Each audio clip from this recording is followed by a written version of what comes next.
నమస్కారం. వార్తా విశ్లేషణ కార్యక్రమం లైవ్ షోకి స్వాగతం. ఇక అతిథుల పరిచయం. శ్రీ విజయబాబు గారు, ప్రముఖ విశ్లేషకులు, న్యాయవాది. అవుత్ శ్రీధర్ రెడ్డి గారు, వైఎస్ఆర్ కాంగ్రెస్ పార్టీ నేత. ముందుగా విజయబాబు గారు మీరు మాట్లాడండి. ఒకటి, బీజేపీ ఇది కానీ నాయకుల ఫోటోలు కానీ, పురంధరేశ్వరి ఫోటో కానీ అలాగే మోడీ గారి ఫోటో కానీ లేకుండా, వారు అసలు ముట్టుకోవడానికి కూడా ఇష్టపడకుండా ఈ మేనిఫెస్టోని విడుదల చేయటం ఏ రకమైన క్రెడిబిలిటీ తెచ్చింది?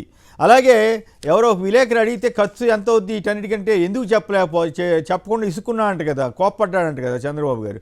మరి జగన్ గారు ఏమో చాలా స్పష్టంగా నా హామీలకి ఎంత ఖర్చు అవుద్ది, ఇదే కష్టంగా ఉంది, ఆయన హామీలకి 1,50,000 కోట్లు ఖర్చు అవుద్ది, ఈ 1,50,000 కోట్లు ఎక్కడి నుంచి తీసుకురావాలి, ఇది అయ్యే పని కాదు, ఆయన అన్ని అబద్ధాలు చెబుతాడు, బెంజ్ కారు ఇస్తానంటాడు, కిలో బంగారం ఇస్తానంటాడు అని జగన్ గారు చెబుతుంటే దానికి ఎందుకు సమాధానం ఇవ్వకుండా ఈయన జనాన్ని మోసం చేసే ప్రక్రియ అనుకోవాలా, ఇంకోటి అనుకోవాలా?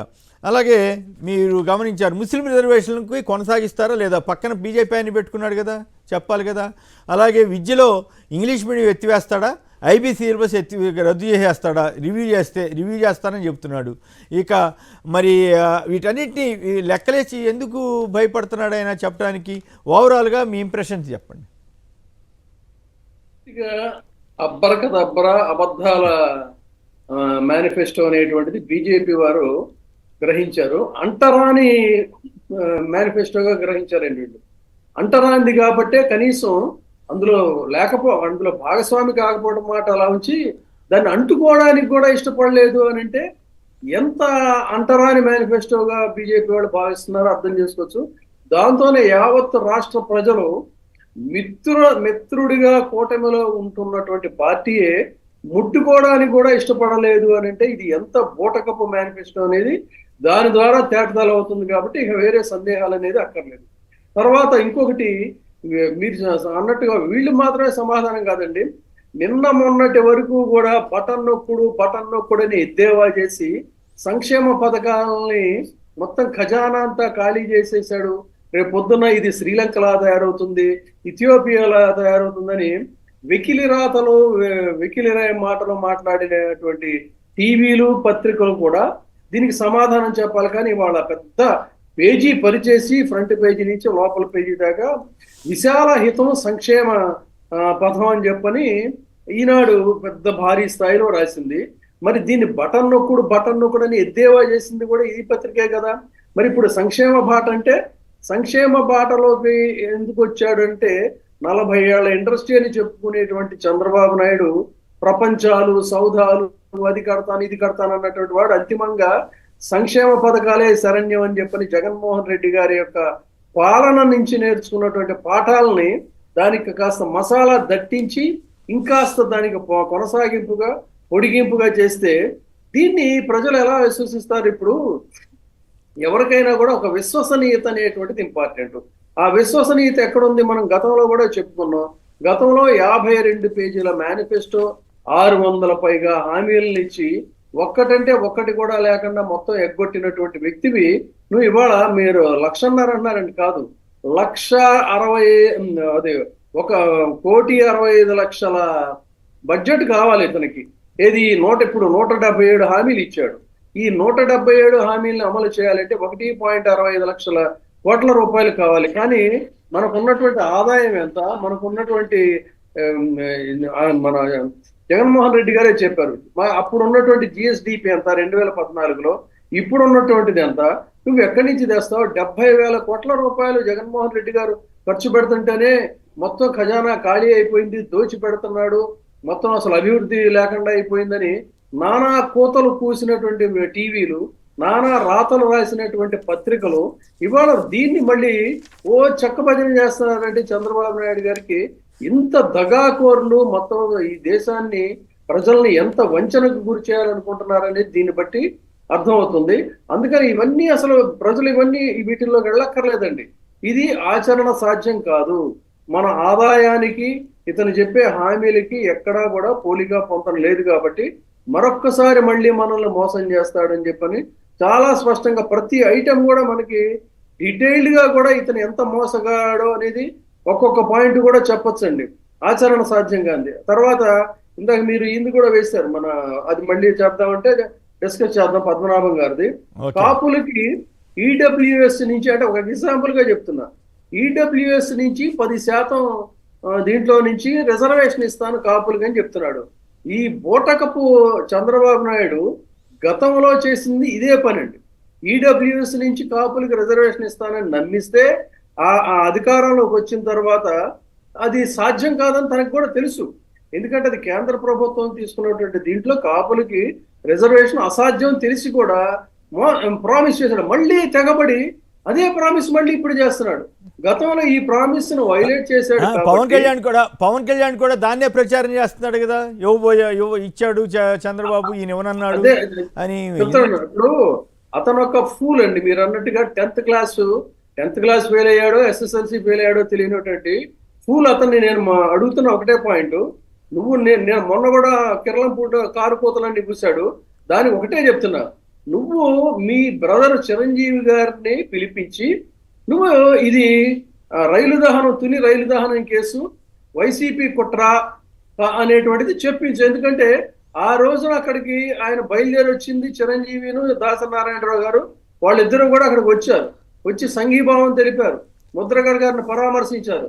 మరి అన్నయ్య నువ్వెందుకు వచ్చావు, ఇది వైసీపీ వాళ్ళ కుట్ర అని చెప్పని ఆ రోజు అనాల్సింది కదా. ఎన్నికల ప్రచారంలో తెలిసి తెలియని కారు కోతలు. ఇంకొకటి ఏంటంటే ఈ ఈడబ్ల్యూఎస్ అనేటువంటి దాన్ని ప్రామిస్ చేసి దాన్ని వైలేట్ చేశాడు కాబట్టి ఆ రోజున వాళ్ళందరూ కూడా అక్కడ సమావేశం అయ్యి ఆగ్రహంతో కంట్రోల్ పెడితే, ఇంకొక పచ్చి దుర్మార్గం ఏంటంటే వాళ్ళందరి మీద కూడా మొత్తం వాళ్ళ జీవితాలు ఛిద్రం చేసేయండి, నలిపేసేయండి అని చెప్పని ఎంత దారుణంగానంటేనండి, ఒక సెక్షన్ కాదు సెక్షన్లు వెతికి పెట్టండి అని చెప్పని ఆ రైలు దహనం కేసులో మొత్తంగా పెట్టినటువంటి కేసుల్లో 176 కేసుల్లో 161 కేసుల్ని జగన్మోహన్ రెడ్డి గారు ప్రామిస్ చేసి అధికారంలోకి వచ్చిన తర్వాత ఆ యువత జీవితాలు పాడైపోతాయి, నాశనం అయిపోతాయి అనేటువంటి ఒక సానుభూతితో ఆ కేసులన్నీ కేంద్రంతో సంప్రదించి కేంద్రానికి లేఖలు రాసి ప్రతినిధులతో మాట్లాడించి ఆ కేసులన్నీ ఎత్తివేయించినటువంటి ఒక గొప్ప మానవతావాది.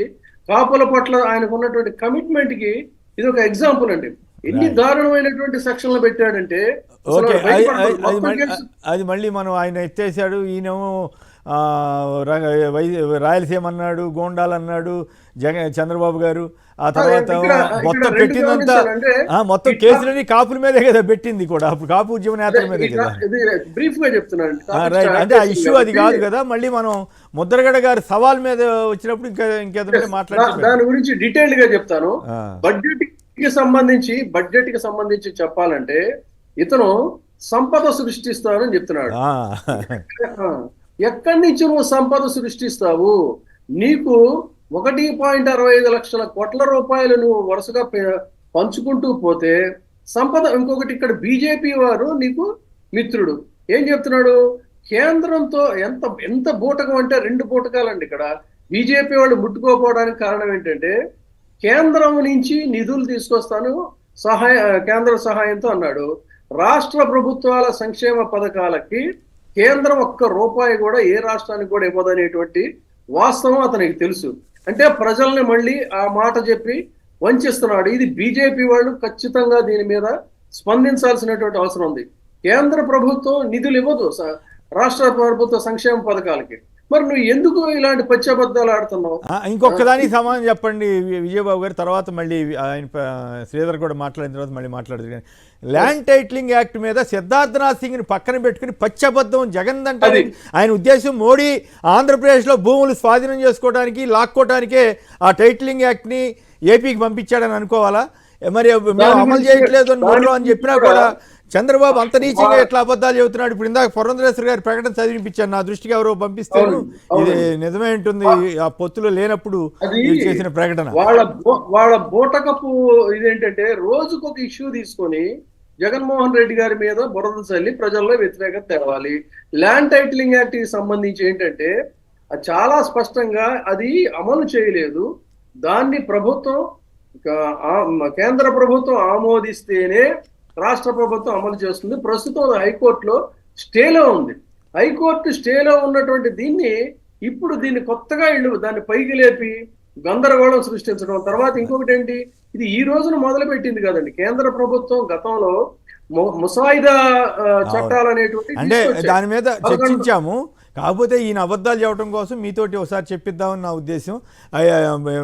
ఎందుకంటే కాంగ్రెస్ పార్టీ ప్రపోజ్ చేసింది, బీజేపీ ప్రపోజ్ చేసింది, దీనివల్ల ఎక్కువ రక్షణ వస్తుంది, ఎవరి భూమి వాళ్ళది చక్కగా స్టోర్ అయి ఉంటుంది. ముందు ఉన్నటువంటి ప్లానింగ్ కమిషన్ గానీ, తదనంతర కాలంలో నీతి ఆయోగ్ గానీ, వాళ్ళందరి అయితే మేనిఫెస్టోలో సైతం ఆ ల్యాండ్ టైటిలింగ్ యాక్ట్ మీద పచ్చి అబద్ధాలు జగన్ మీద పడి తిట్టడం ఏందో. ఇప్పుడు ఒక్కొక్క ఇష్యూ తీసుకోవటం, రోజుకొకటి దాని మీద ఫోకస్ చేయటం. ఈనాడు ఆంధ్రజ్యోతి పచ్చి అబద్ధాలు ప్రచారం వాలంటీర్ల మీద పడేడ్చారు, అది బూమరాంగ్ అయింది. మళ్ళీ ఇంకొకటి ఏదో తీసుకున్నారు, ఇప్పుడు 10,000 ఇస్తారంట.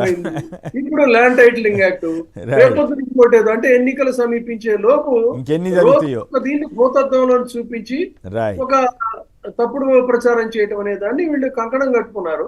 అందులో భాగమే ఈ ల్యాండ్ టైటిలింగ్ యాక్ట్ మీద దుమ్మెత్తిపోయటం. ఇది బీజేపీ కళలో పడుతుంది ఈ దుమ్ము. అందుకే నేను ఈ రోజు నేను చెప్పదలిచాను, మీరు కూడా చెప్పండి. ఇంకో పాయింట్ కూడా చెప్పాలి మీతోటి. ఈ ల్యాండ్ టైటిలింగ్ యాక్ట్ తీసుకురావడం ద్వారా మోడీ గారు ఆంధ్రప్రదేశ్లో భూములు లాగేసుకోబోతున్నాడు అని చెప్పాలి. ఇక మనం ఇంకొక మాట, మీరు సవాలు విసరాలి. ఈ ఎన్నికల మేనిఫెస్టో, జగన్ మేనిఫెస్టో ద్వారా ఇంత ఖర్చు అవుద్ది, చంద్రబాబు గారి మేనిఫెస్టో ద్వారా ఇంత ఖర్చు అవుద్ది. ఇది ఈ ఖర్చుల మీద ఈ సాధ్యమా కాదా అన్న దాని మీద మీలాంటి వాళ్ళు సవాలు విసిరి తెలుగుదేశానికి మద్దతుగా ఉండే మేధావులు అనండి, జర్నలిస్టులు అనండి, వాళ్ళు ఎవరైనా సరే వస్తే మీరు చర్చకు సిద్ధమా? అదే ఇప్పుడు ఓపెన్ గా చెప్తున్నావు ఏంటంటే సాధ్యాసాధ్యాలు అనేటువంటి వాటిలో నువ్వు 1.65 లక్షల కోట్ల రూపాయలు ఎక్కడి నుంచి తీసుకొస్తావు? రాష్ట్ర బడ్జెట్ ఉన్నది ఎంత? గతంలో 2014లో ఉన్నటువంటి జిఎస్డిపి ఎంత? జగన్మోహన్ రెడ్డి గారు వచ్చిన తర్వాత చేసింది ఎంత? ఆయన 70 లక్షల కోట్ల రూపాయలు చేస్తే బటన్ నొక్కుడు అని జనంలోకి వెళ్ళి ఎద్దేవా చేసావు, ఎగతాళి చేసావు. తర్వాత ముస్లిం రిజర్వేషన్ గురించి కూడా బీజేపీ చాలా స్పష్టంగా చెప్పింది, ముస్లిం రిజర్వేషన్ మేము వ్యతిరేకం అని చెప్పింది. నువ్వేమో ముస్లింలకి ఏమో అది చేస్తా ఇది చేస్తాను అంటున్నావు. అంటే ఇది పూర్తిగా ఒక వంచన. నీ మిత్రుడే నీతో నీ మేనిఫెస్టోను అంగీకరించినప్పుడు ఏదో అసలు ఇది అంగీకరించకపోతే పర్వాలేదు, అసహించుకున్నాడని అర్థమవుతోంది. ఆయన చిచ్చి అవతల పో అన్నట్టు అంటరాని బడ్జెట్ అండి. బీజేపీ వారి దృష్టిలో అంటరాని బడ్జెట్ గా వాళ్ళు దాన్ని చెప్పకనే చెప్పారు, వాళ్ళ చేష్టల ద్వారా చెప్పారు. కాబట్టి ఇది పూర్తిగా అపహాస్యం పాలైనటువంటి బడ్జెట్ అనేది బీజేపీ కుమ్ములాటలకి ఈ మేనిఫెస్టో ముట్టుకోకపోవడం అనేది ఒక పరాకాష్ట. అవును, చిచి అన్నట్టుగా అనిపించింది నాకైతే. చిచిపో ఈ దరిద్రం, ఈ మేనిఫెస్టో నేను ముట్టుకుంటాను, అసహ్యం చిచిపో అన్నట్టుగా అనిపించింది. తర్వాత దీని బుకాయింపు ఏమంటారంటే రైట్ కేంద్రానికి సంబంధం లేదు. మరి కేంద్రానికి సంబంధం అయితే గతంలో 2014లో మోడీ గారి ఫోటో వేసుకున్నాం, కమలం బొమ్మ వేసుకున్నాం, ముగ్గురు సంతకాలు పెట్టారు. మొన్న సిక్కిం, అరుణాచల్ ప్రదేశ్ వీటన్నిటిలో కూడా మేనిఫెస్టోలు రాష్ట్రాల వరకు ఇచ్చారంటే తెలంగాణ అసెంబ్లీ ఎన్నికలప్పుడు ఇవ్వలేదా? రైట్. శేషు గారు ఒక్క నిమిషం. శేషు గారు ఈస్ట్ గోదావరి నుంచి చెప్పండి, బీజేపీ వాళ్ళు ఎందుకు ఈ మేనిఫెస్టోని అసహించుకుంటున్నారు? మళ్ళీ ఒకసారి మద్దతు ఇస్తున్నామని చెప్పినప్పుడు కూడా వాళ్ళు అసహించుకున్నట్లే కదా. మరి చంద్రబాబు గారు చెబుతున్నటువంటి మేనిఫెస్టోని మీరు నమ్ముతారా? ఖర్చుల గురించి ఆయన ఎందుకు చెప్పట్లేదు? ఎంత వ్యయం అవుతుందనేది ఎందుకు చెప్పలేకపోతున్నాడు? అందరికీ నమస్కారం అండి. నమస్కారం. ఇప్పుడు జగన్ గారికి చేతకండి, చంద్రబాబు గారికి చేతనండి. ఏంటంటే ఆయన మేనిఫెస్టోలో ప్రకటించిన హామీలకి 150,000 కోట్లు అవుతుందంటున్నారు కదా. అవును. అదంతా ఆయన రియల్ ఎస్టేట్ బిజినెస్ చేసి ఆయన సంపద సృష్టించగలడండి ఆయన. అదే రియల్ ఎస్టేట్ కాదు, ఆ తెలివితేటలో జగన్ గారికి లేవండి. అందుకని ఆయన చేయలేదని చేతులు ఎత్తారు. ఆయన చేయగలిగిందే చెప్పారు. వీళ్ళేమో రియల్ ఎస్టేట్ అని చెప్పి మీకు ఇంట్రెస్టింగ్ చెప్తా. అమరావతిలో రియల్ ఎస్టేట్ చేసి ఇన్సైడ్ ట్రేడింగ్ చేసి కోట్లు సంపాదించుకున్నారు కొంతమంది. మామూలు రైతుల దగ్గర తక్కువ ధరకు రైతులు తీసుకుని ఆ తర్వాత రియల్ ఎస్టేట్ కాదు. విచిత్రం ఏంటంటే వాళ్ళ రియల్ ఎస్టేట్కి ఏపీ ప్రభుత్వం రాష్ట్ర ప్రజలందరూ కట్టినటువంటి ట్యాక్స్ని తీసుకెళ్లి 1,00,000 కోట్లు 2 లక్షల కోట్లు నేను ఖర్చు పెడతానంటున్నాడు. ఇప్పుడు మళ్ళీ అక్కడే ఖర్చు పెడతానంటున్నాడు. మరి ఏది మళ్ళీ ఒకసారి 1,00,000 కోట్లు 2,00,000 కోట్లు అక్కడే ఖర్చు పెడతానని చంద్రబాబు గారు చెబుతున్నారు. మరి జనం ఎట్లా ఒప్పుకుంటారు? ఆర్థిక రాజధానిని విశాఖను మళ్ళీ పక్కన పడేస్తున్నాడు. విశాఖకు ఇచ్చినటువంటి ప్రాముఖ్యతను దెబ్బతీసేటట్లున్నారు. మరి ఏం జరుగుతుందో చూద్దాం. ఇక శ్రీధర్ గారు మీరు మాట్లాడండి, ఎట్లా చూస్తారు ఈ ఎన్నికల ప్రణాళికను? టీడీపీ ఎన్నికల ప్రణాళిక ఏ మేరకు ప్రజల్ని నమ్మించగలుగుతుంది? ఏ మేరకు మోసం చేయడానికి చంద్రబాబు గారు ప్రయత్నం చేస్తున్నారు? కొమ్మినేని గారు నమస్కారం అండి. అక్కడ ఉన్న పెద్దవాళ్ళకి ప్రేక్షకులకు నమస్కారం అండి. కొమ్మినేని గారు ముఖ్యంగా మేనిఫెస్టో ఇంప్లిమెంటేషన్ కంటే కూడా మేనిఫెస్టోలో ఏ విధంగా ఆ సబ్జెక్ట్ తీసుకుంటారు లేకపోతే ఆ విషయాన్ని తీసుకుంటారు అనే దాని మీద నుంచి మనం మాట్లాడుకోవాలండి. 2014లో జగన్ గారు గవర్నమెంట్ పార్టీ పెట్టి ఫస్ట్ టైంలో అసెంబ్లీ ఎలక్షన్స్ వెళ్ళినప్పుడు స్టేట్ మొత్తం మీద మనం ఒక మేనిఫెస్టో ఇచ్చారండి. ఏం మేనిఫెస్టో ఇచ్చారంటే క్లియర్ గా ఈ రోజున మనం ఏదైతే 2024లో మనం మేనిఫెస్టోలో మాట్లాడుకుంటున్నామో 2019లో మాట్లాడుకొని ఇంప్లిమెంట్ చేశామో అదే 2014లో పెట్టారు. పల్లెలపై పాలన అని చెప్పి గ్రామ సచివాలయం గురించి మనం 2014లో మాట్లాడామండి. అలాగే ఆరోగ్యశ్రీ పేషెంట్స్ కి 300 రూపాయలు ప్రతి నెల మందుల కోసం ఇవ్వాలి అని చెప్పి 2014లోనే పెట్టాం. ఈ రోజున అది 1000 రూపాయలు ఇస్తున్నామని చెప్తున్నారు. అలాగే 5,000 వరకు కూడా మందులకి వాళ్ళ ట్రీట్మెంట్ ఖర్చుల కింద ఇంటికి వెళ్ళిన తర్వాత రెస్ట్ తీసుకోవడానికి ఇస్తున్నామని చెప్తారు. అలాగే అమ్మఒడి స్కీమ్ కూడా 1 నుంచి 10వ తరగతి వరకు 500 రూపాయలు, ఇంటర్ 700 రూపాయలు, డిగ్రీ 1000 రూపాయలు అని చెప్పి ఆ రోజునే చెప్పాం. 2014లో అధికారం రాకపోయినప్పటికీ తాను నమ్మిన సిద్ధాంతం ఏదైతే ఎందుకోసమైతే ఆ సిద్ధాంతం వచ్చిందో ఆ బేసిక్ పాలసీ ఎందుకోసం వచ్చిందంటే ఒక ప్రభుత్వం ఒక ప్రధాన బాధ్యత ఏంటంటే అండి 80% కానివ్వండి 90% ఆఫ్ ది పీపుల్ కానివ్వండి మెజారిటీ ఆఫ్ ది పీపుల్ ఒక డెసిషన్ తీసుకున్నప్పుడు మెజారిటీ ఆఫ్ ది పీపుల్ దాని వల్ల బెనిఫిట్ అవ్వాలి. ఫర్ ఎగ్జాంపుల్ గవర్నమెంట్ ఒక పాలసీ చేసింది అనుకోండి, వైద్యం మీద ఒక పాలసీ చేసిందంటే ఏదో ఒక కార్పొరేట్ ఆసుపత్రులు నడుపుకునే 4 వ్యాపారవేత్తల కోసం కాకుండా ఆంధ్రప్రదేశ్ లో ఉన్న ప్రజల మొత్తాన్ని ఏ విధంగా లాభపడతారు, ఏ విధంగా వాళ్ళకి న్యాయం చేయగలుగుతాం అనే దిశగానే ఆలోచించాలి.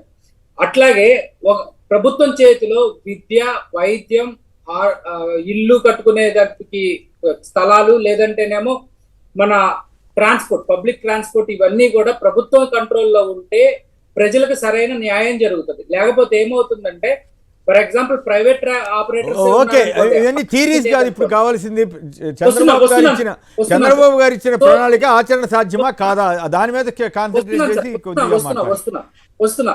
సో ఇవి చేసినప్పుడు మనం దాని ప్రకారంగా చేసుకున్నప్పుడు ఒకటి దాని తర్వాత ఒకటి, ముందు తర్వాత చదువు, ఆ తర్వాత ఆరోగ్యం, ఇలాంటివి చేసుకుంటూ రావాలి. ఈ చేసుకుంటా వచ్చినప్పుడు ఎంత కావాలి అన్న దాని మీదే మనం చేస్తున్నాం. జగన్మోహన్ రెడ్డి గారు కూడా ఇన్ఫ్రాస్ట్రక్చర్ గురించి కానివ్వండి, ఇంకో దాని గురించి కానీ క్లియర్ గా మాట్లాడారు. ఇక్కడ చంద్రబాబు నాయుడు గారు ఏం చెప్తున్నారు, జగన్ గారు ఇంప్లిమెంట్ చేస్తున్న పథకాలు ఇంప్లిమెంట్ చేస్తూనే నేను ఇవన్నీ ఇస్తానంటున్నారు. అది మనం మర్చిపోకూడదండి. సో ఇక్కడ కాపు నేస్తం లాంటి పథకం ఏదైతే ఉందో అది ఇంప్లిమెంట్ చేస్తూనే 18 నుంచి మళ్ళీ 45-50 సంవత్సరాల వరకు కాపు మహిళలకు కూడా 1,500 రూపాయలు ఇస్తారా, ఇలాంటివన్నీ కూడా ఆయన టర్మ్స్ అండ్ కండిషన్స్ క్లియర్ గా చెప్పట్లేదు. అందువల్లనే ఆయన ఎట్లాగూ ఆయన అధికారంలోకి వచ్చేది లేదు. ఒకవేళ పొరపాటున 2014లో నమ్మితే మళ్ళీ మోసం చేయొచ్చు. 2014లో కూడా ఆయన ఏం చేశారు, 1000 రూపాయల పెన్షన్ అని చెప్పి దాదాపు 6 లక్షల మందికి పెన్షన్స్ తీసేసేశారు. ఎలిజిబిలిటీ క్రైటీరియా తీసేశారు. 2 ఎకరాలు మాత్రమే ఉంటే చాలు అనే ఒక క్రైటీరియా తీసుకొచ్చి పెట్టిన తర్వాత మళ్ళీ వైఎస్ఆర్సీపీ పోరాడిన తర్వాత క్రమంగా పెంచుకుంటూ వెళ్ళారు. సో ఇక్కడ మోసం చేద్దామనే ఆలోచన ఒకటి. తర్వాత యాక్చువల్ గా ఇవన్నీ యాజ్ ఇట్ ఈస్ గా ఇంప్లిమెంట్ చేయాలంటే 1వ తారీఖు ఉదయాన్నే 13,500 కోట్ల రూపాయలు డబ్బులు కావాలి ఆయనకి. అక్షరాల 13,500 కోట్ల రూపాయలు. ఏదైతే ఆయన చెప్తున్నాడో నేను 1వ తారీఖున క్రమం తప్పకుండా ఉద్యోగులకు జీతాలు ఇస్తాను అనే దగ్గర నుంచి మొదలుకొని పెన్షన్లు ఇంటికి చేరుస్తాననే దాన్ని 13,500 కోట్లు ఇస్తాను.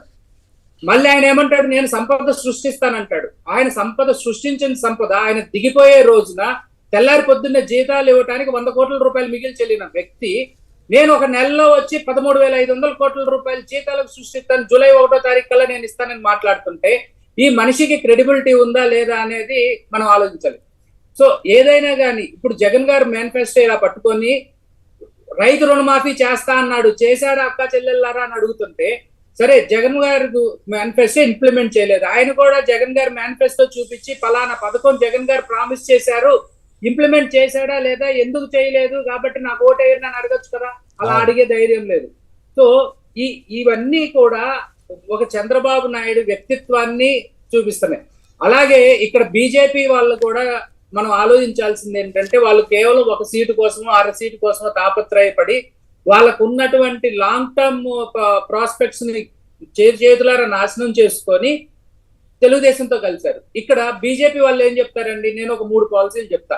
వాళ్ళు ముస్లిం మైనారిటీల మీద మేము అసలు 4% రిజర్వేషన్ ఒప్పుకోము, తీసేస్తామని చెబుతారు. ఈయనేమో నా ప్రాణం అడ్డం పోయినా కదా సరే నేను అడ్డం పడి కాపుతానంటాడు. నిన్నగాక మొన్న అమిత్ షా గారు లేకపోతే మోడీ గారు తెలంగాణలో మాట్లాడుతూ మేము అధికారంలోకి రాగానే తీసేస్తామని చెప్తున్నారు. నిన్న బీజేపీ ఆంధ్రప్రదేశ్ ట్విట్టర్ హ్యాండిల్లో కూడా మేము 4% రిజర్వేషన్ తీసేస్తామని మాట్లాడుతున్నారు, దాని మీద మాట్లాడరు. తర్వాత ప్రభుత్వం సొమ్ము అసలు మీరు ముస్లింస్ కి ఇమాములకి వీళ్ళకి జీతాలు ఎలా ఇస్తారని మాట్లాడుతుంటే చంద్రబాబు నాయుడు గారు నేను ₹1,00,000 హాజ్ యాత్రకి ఇస్తానని చెప్తారు. మరి వాళ్ళ పాలసీకి రెండింటికి విరుద్ధమైన పాలసీలు. అలాగే ల్యాండ్ టైటిలింగ్ యాక్ట్ 2019 నవంబర్లో నీతి ఆయోగ్ రికమెండేషన్స్ మీద ఇచ్చిందండి. మహారాష్ట్రలో డ్రాఫ్ట్ ప్రపోజల్ కూడా రెడీగా ఉంది. అది 2019 నవంబర్లో నీతి ఆయోగ్ అన్ని రాష్ట్రాలకి ఒక రికమెండేషన్ చేస్తూ మీ రాష్ట్రాల్లో కూడా ఇంప్లిమెంట్ చేయండి అని ఒక డ్రాఫ్ట్ పంపించింది. ఆ రోజు మహారాష్ట్ర ప్రభుత్వం ఎవరు అధికారంలో ఉన్నారండి? తెలుగుదేశం ప్రభుత్వం అధికారంలో ఉంది. సారీ, బీజేపీ ప్రభుత్వం అక్కడ అధికారంలో ఉంది. బీజేపీ అక్కడ అధికారంలో ఉన్నప్పుడు వాళ్ళు చేసింది న్యాయం అయినప్పుడు ఇక్కడ మాత్రం అన్యాయం ఎలా అవుతుంది? ఎందుకు అన్యాయం అంటే చంద్రబాబు నాయుడు గారి వ్యాపారమే లిటిగెంట్ వ్యాపారం. ఎక్కడ భూములు ఉంటాయో వాటిని కబ్జా చేసుకోవటం, లేకపోతే వాళ్ళ బినామీల పేర్ల మీద మార్చుకోవటం, వాటి మీద వ్యాపారం చేయటం. ఈ వ్యవస్థలో వచ్చే దుర్మార్గమైన ఆలోచన ఏంటంటే ఆ డబ్బులు ఎలా దోచుకోవాలి, భూములను అడ్డం పెట్టుకుని ఎలా దోచుకోవాలి అనేది చంద్రబాబు నాయుడు గారి ప్రధాన ఆలోచన. కాబట్టి ఈ ల్యాండ్ టైటిలింగ్ యాక్ట్ అనేది ఏంటంటే ఒక్క నిమిషం ఎక్స్ప్లెయిన్ చేస్తానండి. మీరు ఒక కారు కొనుక్కున్నారనుకోండి, కొమ్మినేని శ్రీనివాసరావు గారు పలానా కారు కొనుక్కున్నారు, దాని చాసిస్ నెంబర్ ఇది, దాని రిజిస్ట్రేషన్ నెంబర్ ఇది అని ఇస్తారు. అలాగే భూమికి కూడా దానికి ఇన్సూరెన్స్ ఇంత అని ఇస్తారు. సో భూమికి పోయి ఎక్కడా కూడా యాజమాన్య హక్కులు ఈ రోజు వరకు లేవండి. అందుకనే ఈ భూమి నాదని ఎవరైనా కేసేసాడు అనుకోండి, 10% ఎంతో కోర్టు ఫీజు కట్టాలి, అది కట్టేసేసి మీరు న్యాయంగా కొనుక్కున్న భూమి కూడా కోర్టుకు వెళ్ళి వాదించుకోవాల్సిన పరిస్థితి ఉంది. సో ఇప్పుడు గవర్నమెంట్ దీని వర్ణ ఏం చెప్తుంది, మీకు జియోగ్రాఫిక్ లాంగిట్యూడ్ దాని మీద నిన్న మొన్న బాగా చర్చలు జరిపాములేండి. అయితే దీనికల్లా ఒక సింపుల్ థింగ్ అండి, కాపీలు ఇస్తారంట అని పచ్చి అబద్ధాలు ప్రచారం చేస్తారు కదా. ఒకప్పుడు షేర్ మార్కెట్ లో షేర్లు ఇంటికి సర్టిఫికేట్లు వచ్చేవి, ఆ సర్టిఫికేట్లు మళ్ళీ మనం పంపించేవాళ్ళం. ఇప్పుడు సర్టిఫికేట్లు ఎక్కడ ఉన్నాయో మనం చూసామా? కాపీలే వస్తున్నాయి కదా.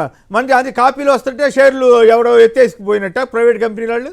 ఇంత దుర్మార్గంగా పచ్చబద్దాలని రామోజీరావు రాధాకృష్ణులను ప్రచారం చేస్తుంటే ఇక కర్మ ఆంధ్రప్రదేశ్ ప్రజలు నమ్మితే ఇంతకంటే మోసం ఇంక వాళ్ళకి మనం ఏం చెప్తాం? రైట్. కొమ్మినేని గారు ఇందుట్లో ఇంకో చిన్న ఇంపార్టెంట్ ఏంటంటే, చంద్రబాబు నాయుడు గారు ఏ స్టాంపులు రిజిస్ట్రేషన్లు కుంభకోణంలో అరుణ్ తెల్గితో 3,000 కోట్ల రూపాయలు చేశారో అలాంటి కుంభకోణాలు చేయడానికి ఈ ల్యాండ్ టైటిలింగ్ యాక్ట్ వలన అవకాశం లేదు. సో అందువలన ఇలాంటి ఆదాయం ఎక్కడ తన తెలుగు తమ్ముళ్ళకి పోతుందో, తన జన్మభూమి కమిటీలకు పోతుందో అని చెప్పి ముందుగానే దీన్ని అడ్డుకోవడంలో ఒక దుర్మార్గమైన. రైట్. శాసన మండలి సభ్యులు శ్రీ గోవిందరెడ్డి గారు లైన్లో ఉన్నారు. వారు మాట్లాడడానికి ముందు కృష్ణయ్య గారు కడప నుంచి. కృష్ణయ్య గారు నమస్కారం, సంక్షిప్తంగా మాట్లాడండి. నమస్తే అండి. అలాగే విజయబాబు గారికి కూడా నమస్తే అండి. సార్, నిన్న మేము మన చంద్రబాబు గారు మాజీ ముఖ్యమంత్రి గారు చెప్పినటువంటి మేనిఫెస్టో చూస్తే నవ్వుకోవాల్సి వస్తున్నారు సార్. ఎందుకు? కారణం ఏంటంటే అండి, మన జగన్మోహన్ రెడ్డి గారు ఇచ్చినటువంటి పథకాల గురించి ఎంత ఎగతాళిగా మాట్లాడి ఇది అసాధ్యము సాధ్యం కాదనేటువంటి పెద్ద మనిషి ఈ రోజు దానికి డబ్బులుగా ఇస్తాడంటండి. ఎలా ఇస్తాడండి? సంపద సృష్టిస్తాడండి. పట్ట నేను బ్రహ్మదేవుడా? ఇల్లు కట్టాలంటే 6 నెలలు పడుతున్నదండి. అవును, సంపద అంటే ఇందాక ఎవరు చెప్పినట్టుగా అమరావతిలోని 29 గ్రామాలకి మాత్రమే అక్కడ ఉన్నటువంటి తన వాళ్ళకి సంబంధించిన వాళ్ళకి మాత్రమే రియల్ ఎస్టేట్లో వాల్యూ పెంచి ఇదే సంపద అని అనుకోవాలి జనమంతా కూడా. దానికి కూడా మళ్ళీ tax concessions, income tax concessions కూడా ఇప్పించాడు ఆ రోజుల్లో. మరి జగన్ గారు ఏం చేశారు, 31 లక్షల మందికి ఇళ్ల స్థలాలు ఇప్పించాడు. వాటి విలువ ఇప్పుడు 2 లక్షల నుంచి 10 లక్షల దాకా ఉంది. అది సంపద సృష్టించడం అంటే, పేదవాళ్ళని పైకి తీసుకొచ్చి వాళ్ళకి సంపద సృష్టించడం అంటే అది లెక్క. ఈయన ఏం చేస్తున్నాడు, ధనికులైనటువంటి వాళ్ళకి ఇంకా ఎక్కువ సంపాదన రియల్ ఎస్టేట్ ద్వారా కల్పించాలనేది వాళ్ళ లక్ష్యం. రైట్. గోవిందరెడ్డి గారు దయచేసి మాట్లాడండి. కేసర్ గారు నమస్కారం. నమస్కారం అండి. కేసర్ గారు ఏదైతే ఈ మేనిఫెస్టో గురించి ఈనాడు వైఎస్ఆర్సీపీ గాని లేదా కూటమి ఇద్దరిది కూడా ప్రజలు చాలా నిశ్చితంగా గమనిస్తున్నారు. ఓకే. జగన్మోహన్ రెడ్డి గారు ఏదైనా చెప్పినారు అంటే దాన్ని ఖచ్చితంగా చేస్తారు అని చెప్పి గత 5 సంవత్సరాల్లో ఆయన తీసుకున్నటువంటి అనేక చర్యలు గాని చేస్తున్నటువంటి విషయాలు గాని ప్రజల్లో పెద్ద ఎత్తున స్పందన వస్తా ఉంది. మేము ఏ గ్రామానికి వెళ్ళినా ఏ ఇంటి తలుపు తెచ్చినా కూడా అన్న మాకు ఇవన్నీ కూడా ఈ మేళ్లు జరిగినాయి అని చెప్పి మీరు అన్నట్టుగా ప్రతి మేలు వెనక కూడా ఇది ఏదో ఒక ఫ్రీబీస్ ఇచ్చేటట్టుగా కాకుండా దాని వెనక ఒక పరమార్థం ఉంది. ఏ విధంగా విద్యలో గాని, వైద్యంలో గాని, లేకపోతే సామాజిక న్యాయంలో గాని, వ్యవసాయంలో గాని, మహిళా సాధికారికత గాని, ఈ 5 ప్రధాన రంగంలో ముఖ్యమంత్రి గారు తీసుకున్నటువంటి చర్యల వల్ల పెద్ద ఫలితాలు ప్రజా జీవితాల్లో గాని, సమాజంలో గాని ఈనాడు కనపడుతూ ఉన్నాయి. అందుకనే నీతి ఆయోగ్ ఇచ్చినటువంటి రిపోర్టుల్లో కానీ ఈనాడు ఆంధ్ర రాష్ట్రము ఎక్కడో 18, 19 ఉన్నటువంటి స్థానము ఈయన పరిపాలనా కాలంలో కొన్ని స్థానాలు 2వ స్థానము, 5వ స్థానము, 4వ స్థానము వచ్చినటువంటి విషయం ఇప్పుడు గణాంకాలే చెప్తున్నటువంటి విషయం. చంద్రబాబు గారు కూడా 2014లో కూడా ఎన్ని హామీలు ఇచ్చారు, అతి ముఖ్యమైనటువంటి హామీలు కూడా ఆమె నెరవేర్చలేక వెళ్ళినటువంటి పరిస్థితుల్లో కేవలం ఏదో ఒక విధంగా దొడ్డిదారిన మళ్ళీ ప్రభుత్వాలు మళ్ళీ ప్రజలను నమ్మించి మళ్ళీ ఏదో ఒక విధంగా అధికారంలోకి రావాలనేటువంటి ఒక తాపత్రయం తప్ప ఇందులో ఆ విశ్వసనీయత అనేటువంటి దానికి ఎట్టి పరిస్థితుల్లో కూడా దానికి ఎలాంటి ఆయన దగ్గర మరి ఆ స్థానం లేదు. కాబట్టి ఇవన్నీ జరుగుతా ఉన్నాయి. సరే ఏది ఏమైనా కూడా ప్రజలు పూర్తిగా జగనన్నను నమ్మినారు. పెద్దగా ఓట్లు వేయబోతారు. పెద్ద మెజార్టీతో చాలా స్థానాలు కూడా మేము 175 అనే నిదానంలో అది ఆ ప్రజలు ఖచ్చితంగా ఆయన్ను ఆశీర్వదిస్తారనేటువంటి విషయంలో ఎలాంటి సందేహం లేదు కేసీఆర్ గారు. రైట్. ధన్యవాదాలు గోవిందరెడ్డి గారు. మన విజయబాబు గారు ఇంకొక మాట చెప్పండి. ఈ అమౌంట్లు కానీ ఇవన్నీ కూడా చూస్తే మహిళలకి ప్రతి నెల 1500 రూపాయల చొప్పున ఇవ్వాలంటే నెలకి 2200 కోట్లు ఖర్చు అవుతుంది. ఇది మనం 1.5 కోటిన్నర మంది మహిళలనే తీసుకుంటే 19 నుంచి మామూలుగా అయితే 2.5 కోట్ల మంది ఉంటారు. 1 కోటి మందిని పిల్లలు లేకపోతే 19 ఏళ్ళ లోపల అనుకుంటే ఈ 1.5 కోటిన్నర మందికి ఇవ్వాలి. దీనికి నెలకి 2200 కోట్లు అవుతుందండి. అంటే ఎంతండి, సంవత్సరం వచ్చేసరికి 30,000 కోట్లు అవుద్ది. అట్లాగే నిరుద్యోగ భృతి 3,000 రూపాయలు ఇస్తా ఉన్నారు. నెలకి 600 కోట్లు అవుద్ది. అంటే ఎంత అవుద్దండి, 7,200 కోట్లు అవుద్ది ప్రతి సంవత్సరానికి. రైతులకి 20,000 ఈయన 16,000 ఇస్తానంటే నేను 20,000 ఇస్తానంటున్నారు. దానికి 10,000 కోట్లు సుమారుగా సంవత్సరానికి అవుతుంది. ఇక బడికెళ్ళే ప్రతి వాళ్ళకి కూడా నేను ఈయన 15,000 ఇస్తానంటే ఆయన నేను 15,000 చొప్పున ఎంతమంది ఉంటే అంతమందికి ఇస్తానంటున్నాడు. సో ఈ దానికి 7,500 కోట్లు అవుతుంది కనీసం సంవత్సరానికి. అలాగే వృద్ధాప్య పెన్షన్ 4,000 ప్రస్తుతం 1700-1800 కోట్లు, దాదాపు 2,000 ఉంటే ఈ నెలకి 2,600 కోట్లు ఇస్తానంటున్నాడు. సో నెలకి 2,600 కోట్లు. ఈ రకంగా ఇవన్నీ ఇట్లాగే ఇక్కడ కర్ణాటక కానీ తెలంగాణలో కానీ ప్రకటించారు. మరి ఇక్కడేమో ఇంతవరకు 4,000కి దిక్కే లేదు. మరి ఈ పరిస్థితి ఉంటే ఇక్కడ కాపీ కొట్టి అక్కడ మళ్ళీ ఈయన కూడా ఇదే చెప్తున్నాడు. జనం నమ్ముతారంటారా? ఇక్కడ ఒక పక్క తెలంగాణలో కాంగ్రెస్ గవర్నమెంట్ కానీ కర్ణాటకలో కాంగ్రెస్ గవర్నమెంట్ కానీ ఇంతవరకు చేయలేకపోయాయి. మరి దాన్ని ఎట్లా నమ్ముతారు జనం, చంద్రబాబు గారు చేసిన దాన్ని? ఇప్పుడు కేవలం అతను ఏంటంటే జగన్మోహన్ రెడ్డి గారు ఇస్తున్నటువంటి పథకాలకి కొనసాగింపుగా కాస్త కొన్ని అతిశయోక్తులు, ఆచరణ సాధ్యం కానటువంటి వాటిని జోడించి అవి తీసుకున్నాడు. కర్ణాటక నుంచి కొన్ని తీసుకున్నాడు.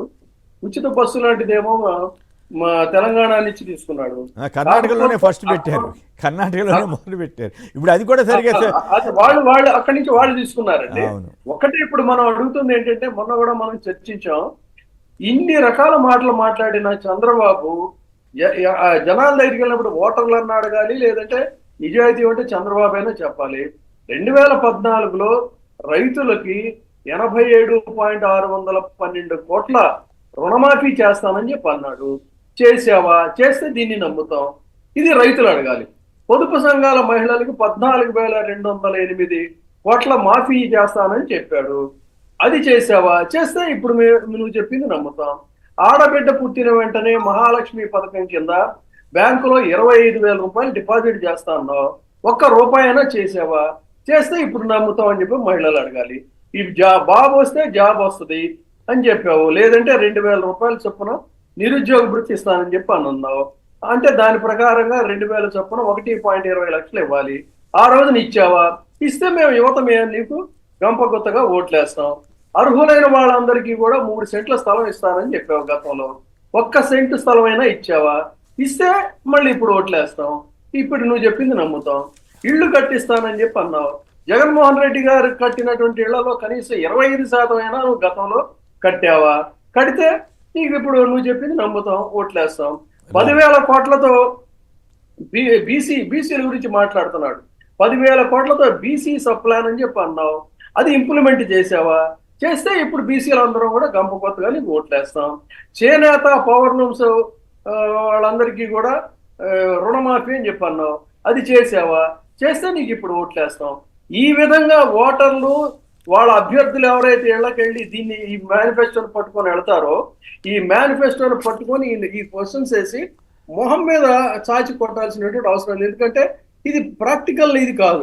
అదేవిధంగా బీజేపీ మిత్రపక్షాలుగా ప్రచారానికి వెళ్ళినప్పుడు వాళ్ళు చెప్పాల్సింది ఏంటంటే, ఉచిత పథకాలకి మేము వ్యతిరేకం అని చెప్పని బీజేపీ పదే స్పష్టం చేస్తుంది. మరి ఉచిత పథకాలు ఇస్తానన్నటువంటి టీడీపీతో మీరు ఎలా అంటగాగుతున్నారు? మీకు ఎందుకు ఓట్లేస్తాం? తర్వాత కేంద్రం ఎట్టి పరిస్థితుల్లో కూడా స్టేట్ కి ఫ్రీ స్కీమ్స్ మీద ₹1 కూడా ఏ స్టేట్ లో కూడా సహాయం చేయట్లేదు. కేంద్రం నుంచి ఎలా తీసుకొస్తావు? దీన్ని నిలదీసి అడగాల్సినటువంటి అవసరం ఉంది. ముస్లిం రిజర్వేషన్ కి మేము వ్యతిరేకం అని చెప్తున్నారు వాళ్ళు, నువ్వేమో ఇదేదో మాట్లాడుతున్నావు. ఇది సాధ్యమయ్యేటువంటి పనేనా? ఈ ప్రశ్నలన్నిటినీ కూడా అభ్యర్థుల్ని, ఏ కూటమి అభ్యర్థులు అయితే ఉన్నారో వాళ్ళని నిలదీసి ప్రశ్నించాల్సిన అవసరం ఉంది. ఈ పవన్ కళ్యాణ్ పిచ్చివాగుడు వాగుతూ వెళ్ళినప్పుడు అతను అనాల్సింది ఏంటంటే, ల్యాండ్ టైటిలింగ్ యాక్ట్ అనేటువంటి దాని గురించి నువ్వు అసలు డీటెయిల్డ్ గా చెప్పు, 4 పాయింట్లు చెప్పు, మేము నమ్ముతాం. ఇది కేంద్రం ఆదేశాలతో రూపుదిద్దుకుంటుందా లేదా? తర్వాత భారత రాజ్యాంగం ప్రకారంగా 3 అంశాలు ఉంటాయి. కేంద్రానికి సంబంధించినటువంటి హక్కులు కొన్ని ఉంటాయి, రాష్ట్రానికి సంబంధించిన హక్కులు కొన్ని ఉంటాయి, ఉభయలకి సంబంధించిన హక్కులు కొన్ని ఉంటాయి.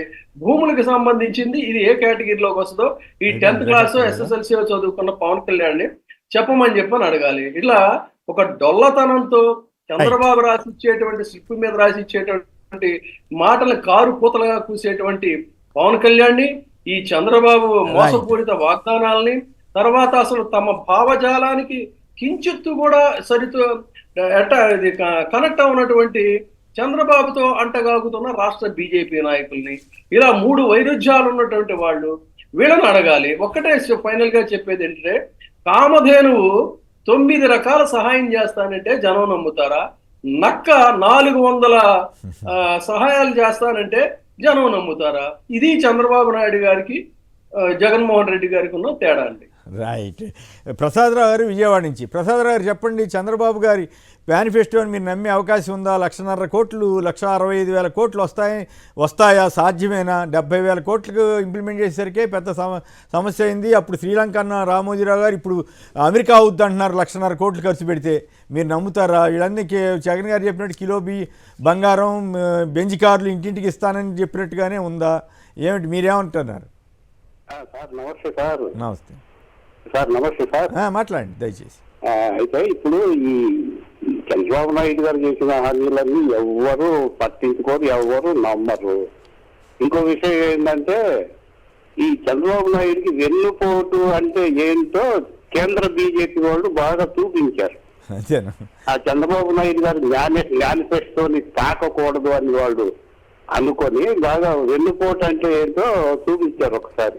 అంతే, వెన్నుపోటు అని ఎట్లా అంటారు? అది వాళ్ళు నీ దరిద్రం మీ మేనిఫెస్టో కిందసారి కాదు ఈ విషయంలో జగన్ గారు సక్సెస్ అయినట్లు. ఎందుకంటే ఆయన రోజు చూపిస్తున్నాడు కదా, ఢిల్లీ నుంచి మోడీ గారిని కూడా తీసుకొచ్చి ఆయన ఫోటో వేశారు, ఇగో వీళ్ళ ముగ్గురు కలిసి మళ్ళీ మోసం చేయబోతున్నారని చెబుతున్నాడు కదా. ఆ దెబ్బకి ఇది బీజేపీ వాళ్ళు దిగొచ్చి ఈ దరిద్రం మనకెందుకని చెప్పి వాళ్ళు మా ఫోటో పొరపాటున చేసుకోవద్దని మోడీ గారు చెప్పాడంట. దెబ్బకి ఈయన దిగొచ్చారు, అది జరిగింది. తర్వాత సతీష్ గారు రాజమండ్రి నుంచి. సతీష్ గారు నమస్కారం, మాట్లాడండి. హలో, మాట్లాడండి సంక్షిప్తంగా. సార్ అందరికి నమస్తే అండి. నమస్తే సార్. ఇప్పుడు జగన్ గారు అన్ని వస్తున్నారు, ఇందులో ఏమీ లేకుండా లేదు. వైద్యం, విద్య, ఆరోగ్యం మనకు కావాల్సింది అదే. ఎలాంటి మనిషికైనా అన్ని మనకి కరెక్ట్ గా జరిగినప్పుడు ఈ బాబు గారు ఇచ్చింది స్పెషల్ గా ఏముంది? ఆ రోజు డిఎస్సి తీసాడు, మనం జగన్ గారు ఇచ్చారా ఉద్యోగాలు వాళ్ళకి? మరి అయ్యి కూడా చెప్పుకోవాలి కదా మనం. అవును, మన లాస్ట్ టైం ఇచ్చారు కదా, ఇదైతే నంబరు. అవును, జగన్ గారు ఇచ్చారు. 98 నాటి వాళ్ళకి కూడా ఇచ్చాడు ఈయన జగన్ గారు. వాళ్ళు కూడా మొన్న ఇచ్చాడు. ఇబ్బంది ఏమీ లేదు సార్. ఇప్పుడు మరి ఎంతమందిని కోవిడ్ టైంలోని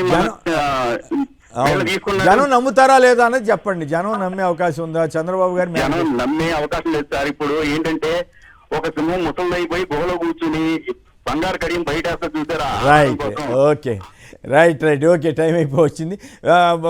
విజయబాబు గారు, శ్రీధర్ గారు చెరొక నిమిషం, చెరొక మాట చెప్పండి. ముద్రగడ పద్మనాభ గారు అంత ఛాలెంజింగ్ చెబుతున్నారంటే పిఠాపురంలో ఏం జరగబోతోంది? శ్రీధర్ గారు సంక్షిప్తంగా ఒక మాటలో చెప్పండి. కొమ్మినేని గారు, ఇప్పుడు ఏ నాయకుడైనా గానీ తాను గెలవాలంటే తన మీద తనకు నమ్మకం ఉండాలి కానీ అండి పక్క పార్టీ వాళ్ళ మీద నమ్మకం కాదు. రెండోది, ఇప్పుడు ఓట్లు లేని వాళ్ళు వెళ్ళి అక్కడ ప్రచారం చేస్తున్నారు.